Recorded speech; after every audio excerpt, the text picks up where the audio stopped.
Hello, अस्सलाम वालेकुम वरहमतुल्लाहि वबरकातुहू। लोग पूछते हैं आप कौन हैं? बड़ा अजीब सवाल है।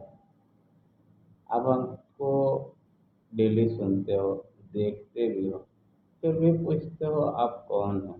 ये सवाल मुझे समझ नहीं आती। फिर भी इस सवाल का जवाब मैं दे देता हूँ कि मेरे घर वालों ने मेरा नाम रखा मोहम्मद सरवर। मैं खान परिवार से हूँ, तो कुछ लोग सरवर खान के नाम से पुकारते हैं, कुछ लोग मोहम्मद कहते हैं, कुछ लोग सरवर कहते हैं। जो दोस्त लोग थे, जिस वक्त हम पढ़ रहे थे, उस वक्त काफ़ी अरसे साथ रहने के बाद उनको समझ नहीं आया, तो उन्होंने भी एक नाम दिया। कहते यार आप राज हो। बोले कैसे? एक हम राज है तो कैसे? तो बोलते आप समझ नहीं आते हो, आपको जितना समझने की कोशिश करो, जब जब समझने का कोशिश करता है आदमी, तो आपका जो है मतलब खुल के एक नया जो है फिर सामने आता है। तो जब वो नहीं समझ पाए, बचपन से लेके मैट्रिक तक साथ रहे, तो उन्होंने भी एक नाम दिया राज। बोला जो जिसने जो कुछ दिया मैंने उसको एक्सेप्ट करते चला गया। अब क्या है कि आप हमें किस नाम से पुकारते हो वो आप जानो। आपसे हम मुखातिब है तो हमको पता है कि हम आपसे बात कर रहे हैं, तो हम बात कर लेते हैं, हमें नाम में कुछ रखा नहीं है। क्योंकि जिसने नाम दिया ना, मेरे नज़र में वो सबसे बड़ा है, और ये उसी का नाम है। मोहम्मद सल्लल्लाहु अलैहि वसल्लम हमारे नबी का नाम है, और सरवर भी उन्हीं का नाम है। तो मोहम्मद का जब आदाद हम जोड़ेंगे तो 92 आएगा। 92 को अगर प्लस करेंगे एक में तो 11 आएगा। 11 को अगर प्लस करेंगे तो 2 आएगा। ये 2 एक कैरेक्टर हो गया। अच्छा, सर्वर को जो जोड़ेंगे तो आपको 466 आएगा। 466, 4 जो है स्टेबिलिटी का नंबर है, मतलब पूर्णता का नंबर है, कंप्लीशन का नंबर है। और 666 जो है अल्लाह का नंबर है। अगर 66 को जोड़ते हैं तो 12 आता है, और 12 को जोड़ते हैं तो 3 आता है। तो ये अल्लाह को पसंद है। 3 का मतलब यही हुआ, एक का मतलब अल्लाह हो गया, दो का मतलब मोहम्मद हो गया, और तीसरी जो है ये पूरी दुनिया हो गई। हर इंसान अपने अपने हिसाब से नंबर का मतलब निकालता है। तो इस पे हम लोग बाद में बात करेंगे कि नंबर क्या है, एंजल नंबर क्या होता है, डिवाइन गाइडेंस क्या होती है। नॉलेज है, लेकिन अब इसको किसको समझाना और कैसे समझाना, वो मैटर करता है जो समझने वाला है उसके ऊपर। तो मैंने अपने बारे में बताया कि मेरा नाम जो है मेरे परिवार वालों ने, मेरे घर वालों ने मोहम्मद सरवर रखा है, और मेरे दादाजी का नाम था सारिम खान। उनको उनका नाम था सलीम खान, लोग उनको सारिम खान के नाम से जानते थे। मेरे बाबा का नाम था इल्ताफ़ हुसैन खान, उनको लोग इल्ताफ़ खान के नाम से जानते। चाचा का नाम था बंगाली खान, अबुल हसन खान, उनको लोग बंगाली खां के नाम से जानते हैं। तो आपका नाम चाहे जो हो, लोगों को जो समझ आती है, जो पसंद आता है, वो आपको नाम दे देते हैं। दुनिया में नाम का मिलना बहुत बड़ी बात है, क्योंकि आप दुनिया से चले जाते हो, लोगों ने जो नाम दिया ना, वही नाम रह जाता है। तो अच्छे कर्म करोगे तो अच्छा नाम मिलेगा, बुरे कर्म करोगे तो बुरा नाम मिलेगा। जब गरीब नवाज को उनके पीर और मुर्शिद ने कहा कि आज रात की नमाज जो मेरे पीछे पढ़ेगा उसका जन्नती होने का मैं जामिन हूँ, मैं जमानत लेता हूँ कि उसको जन्नती होगा, और जो किसी से कह देगा तो वो जहन्नमी हो जाएगा। ईशा की नमाज पढ़ने के बाद जो है उन्होंने ये बात कही, और जो है सब अपने अपने घरों को चले गए सोने के लिए।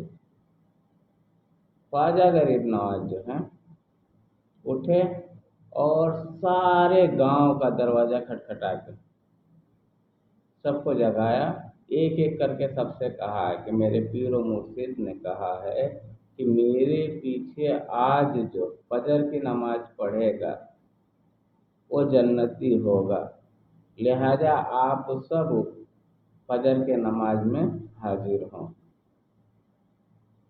तो जब सुबह हुई, नमाज ख़त्म हुई, उन्होंने सलाम फेरा तो देखा कि सारा गांव जो है नमाज में शामिल है। तो वो उनको पता था, फिर भी उन्होंने कहा कि ये किसकी काम है, ये किसका काम है, ठीक है, ये काम किसने किया है। तो लोगों ने बता दिया कि ये गरीब नवाज का काम है, इन्होंने ही सबको खबर दी है। तो उनसे मुखातिब होकर उन्होंने पूछा, क्या ख्वाजा, तुम्हें पता नहीं था या तूने मेरी पूरी जुमला सुना नहीं था? मैंने यही कहा था ना कि फजर की नमाज में जो मेरे पीछे नमाज पढ़ेगा वो जन्नती होगा, उसका जमानतदार मैं हूँ, और इस बात को जो किसी से कह देगा तो वो जहन्नमी हो जाएगा। तो गरीब नवाज ने उनसे कहा, मैंने आपकी बात पूरी तरह से सुना, समझा, उसके बाद ही ये काम किया। अगर मेरे एक अकेले जहन्नुम में जाने से इतने लोग अगर जन्नती हो सकते हैं तो मैं जहन्नुम में जाने के लिए तैयार हूँ। लेकिन आपकी बातों में थी कि जो मेरे पीछे नमाज पढ़ लेगा वो जन्नती है, उसका मैं जिम्मेदार हूँ, मैं उसका जमानत लेता हूँ। तो या मेरे मुर्शिद, मैंने आपके पीछे नमाज अदा किया है, तो उस लिहाज से मैं भी जन्नती हो गया और ये सारे लोग भी जन्नती हो गए। इतना करने के बाद तब उनके पीर और मुर्शिद ने उन्हें लक़ब दिया गरीब नवाज, जो गरीबों को नवाजता है। वो तब से आज तक गरीब नवाज यही काम कर रहे हैं, और जब तक दुनिया रहेगी तब तक करेंगे। उनकी अदा अल्लाह को इतनी पसंद आई कि उन्होंने इस काम को क़यामत तक करने की उनको इजाज़त दे दी। तो कोई अगर आपको कुछ नाम देता है तो उसमें कुछ न कुछ राज होता है। अब उसको देखिए, अगर गलत नाम दे दिया तो अपने आप में चेंजिंग लाइए, बदलाव लाइए, और खुद को सही रास्ते पे लेके आइए, क्योंकि ये हिदायत जो है ना अल्लाह की तरफ से होती है। देखिए, जब भी हम स्टक हो जाते हैं या कंफ्यूज हो जाते हैं, हमें समझ नहीं आती है, तो अगर हम अल्लाह से जुड़े हैं तो अल्लाह हमें कोई ना कोई इशारा देता है। वो इशारा नंबरों के रूप में भी हो सकता है। आपको 1 2 3 4 5 6 7 8 9 10 ये 10 नंबर के रूप में ये इशारा, कुदरती इशारा जो हो आती है। कभी हम इस पे बात करेंगे तो हम एक एक करके सारे को बताएंगे कि ये नंबर क्या है और कैसे है और कैसे हमें क्या मैसेज देते हैं। दूसरा जो है बता रहे, जब पहली बार आदम अलैहिस्सलाम के बेटे काबिल ने अपने भाई हाबिल की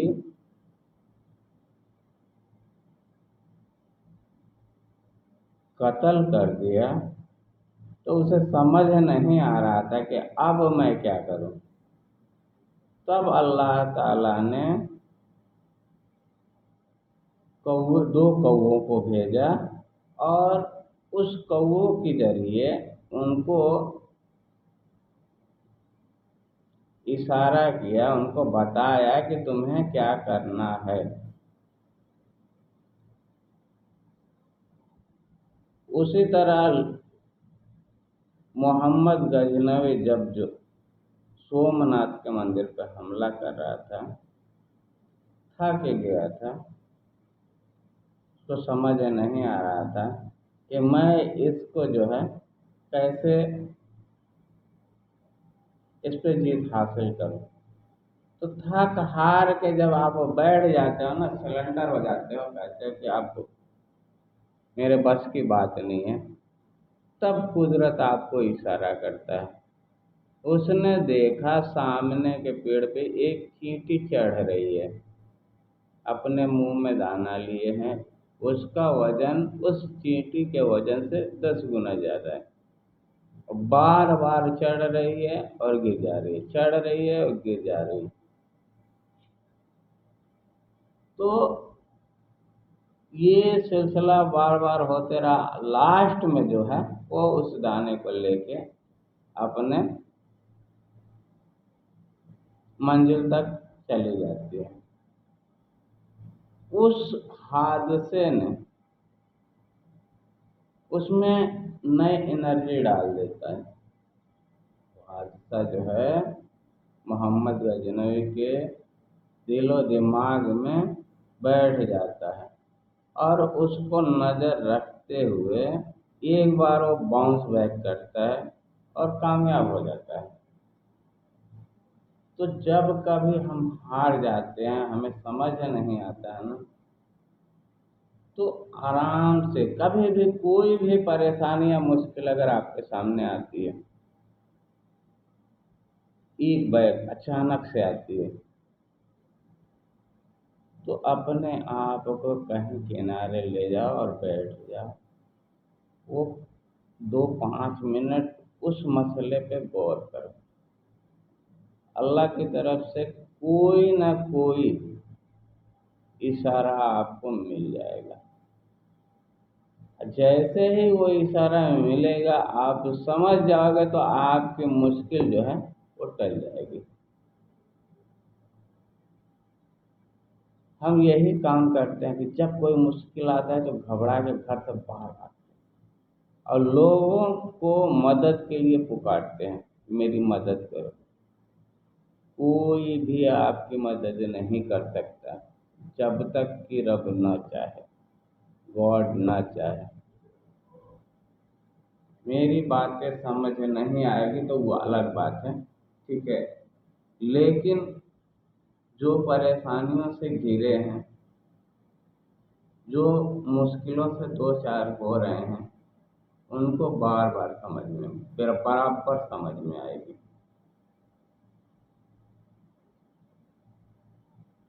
तो जब कभी मुश्किल सामने आए, मुश्किल घेर ले आपको और आपको लगे कि अब मामला जो है मेरे संभाल से बाहर का है, तो खुद को सरेंडर करो और उस पैदा करने वाले को याद करो। आपकी समस्या का समाधान आपको मिल जाएगा, आपको सुकून मिलेगा। क्योंकि यही जीवन का बेस है। हम जब भी बोलते हैं तो जीवन और खुशी और खुद को खुदा से कैसे मिलाए, मेरा यही मौजू है। इसके ना बाहर है ना अंदर है।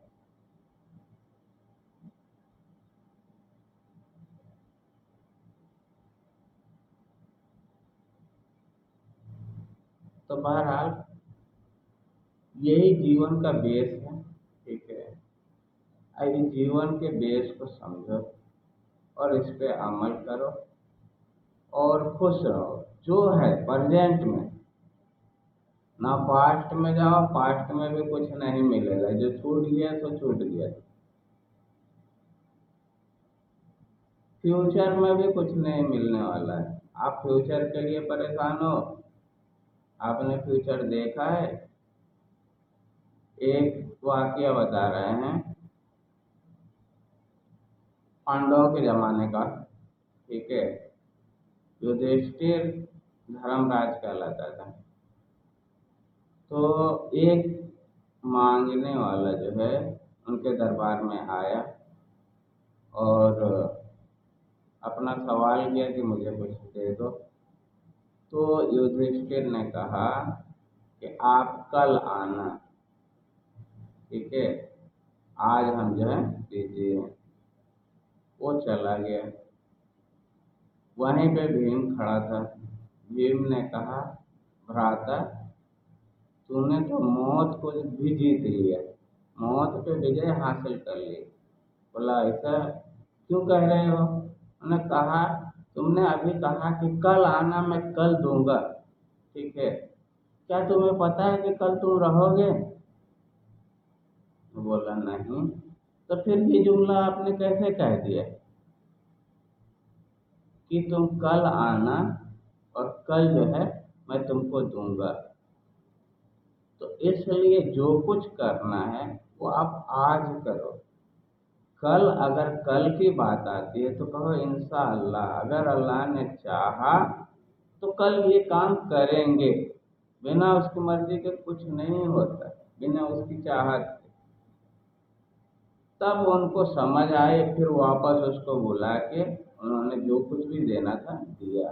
कभी भी आपके दरवाजे कोई मांगने वाला आता है, कोई सवाल करता है आपसे, तो अगर आप देने की सलाहियत रखते हैं, आपको लगता है ठीक है इसको देना चाहिए, तो आप दे दो। अन्यथा उससे माफ़ी मांग लो, भैया मुझे माफ़ करो, मैं आपकी कोई मदद नहीं कर सकता, और जाने दो। बहुत सारे लोग जो हैं झिड़क देते हैं, बहुत कुछ बातें सुना देते हैं, उसके पूछने लगते तुम्हारा जात कौन है, तुम क्या हो, कैसा हो, क्यों मांगते हो। ये हक आपको किसने दे दिया किसी को जलील करने का? मांगने वाला पता नहीं इंसान है कि फरिश्ता है, ये आपको नहीं पता। कुदरत आपसे मोहब्बत करती है तो वो आपके पास कोई मेहमान भेजती है। वो मेहमान आपके रिश्तेदार की शक्ल में कोई फरिश्ता भी हो सकता है। कितने सारे वाकया हैं, आपने बारहा सुना होगा, फिर भी आपको यकीन नहीं होता इस बात पे। आप जरा सोचिए, देखिए। तो बराए मेहरबानी हाथ जोड़ के कहते हैं, कोई भी मांगने वाला हो, ठीक है, अगर आपसे मांगता है तो आप देने लायक हैं तो दे दें, ना देने लायक हैं तो उससे माफ़ी मांग के या कहते भाई कहीं और देख ले। आप खुद को मुश्किलों में न डाल लें। जितनी अल्फाज आप उसके बारे में कहेंगे वो सारे आप पे लागू होगी। हम अपनी बातों से ही मुश्किल में आ जाते हैं, हमें कोई और नहीं परेशान करता। हम अगर दिल में किसी के प्रति नफरत रखते हैं तो वो नफरत जो है ना हम ही पे भारी पड़ता है। उसका कुछ हो ना हो, ठीक है, लेकिन आपका बहुत कुछ बिगड़ जाएगा। तो माफ करना सीखिए। किसी ने आपको दुख दिया है तो माफ कीजिए, किसी ने सुख दिया है तो उसको उसकी शुक्र अदा कीजिए। जो अपना है, जो अपना है और उसने गलती की तो उसकी क्या शिकायत, क्या शिकायत, उसको क्या कुछ कहना है? क्यों? क्योंकि वो अपना है, उसको माफ कीजिए। और जो अपना नहीं है उससे आपको क्या, वो तो आपको तकलीफ ही देगा ना। उससे आपको, उसको आपसे कौन सी हमदर्दी है? वो आपको तो जानता भी नहीं है, उसको तो अपना मतलब से मतलब है, फिर उसकी क्या शिकायत करना। इसलिए सबको माफी, सबकी माफी। आगे बढ़िए, आपकी जिंदगी खुशियों से भरा रहेगा हमेशा। हमें देखिए, हमारे लाइफ को पढ़िए। अगर हम अपनी लाइफ को खोले ना तो 1000 कहानियां निकलेगी। वो सारी सुपर डुपर, अगर कोई पिक्चर बना दिया जाए मेरे जीवन के ऊपर तो समझ लीजिए कि वो सुपर डुपर होगी।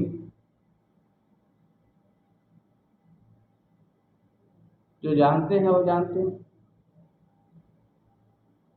मैं जहाँ भी रहूँ, जैसे भी रहूँ, जिस हाल में भी रहूँ, अल्लाह का शुक्र अदा करता हूँ। जब वो वक्त नहीं रहा तो ये भी नहीं रहेगा। बचपना हमारा एकदम राजकुमारों की तरह गुजरा। जवानी में आई तकलीफ, जवानी भी ठीक ठाक गुजरा है। ये बीच का जो है ना, 21 से और ये 40 के बीच में जो है, ये बड़ा गड़बड़ गुजरा है। लेकिन कोई नहीं।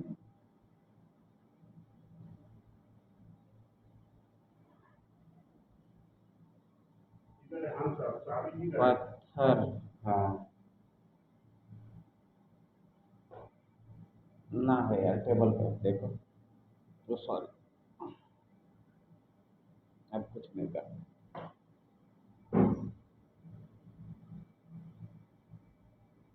रंग लाती है हिना पत्थर पे घिस जाने के बाद, सुर्खरू होता है इंसान ठोकरे खाने।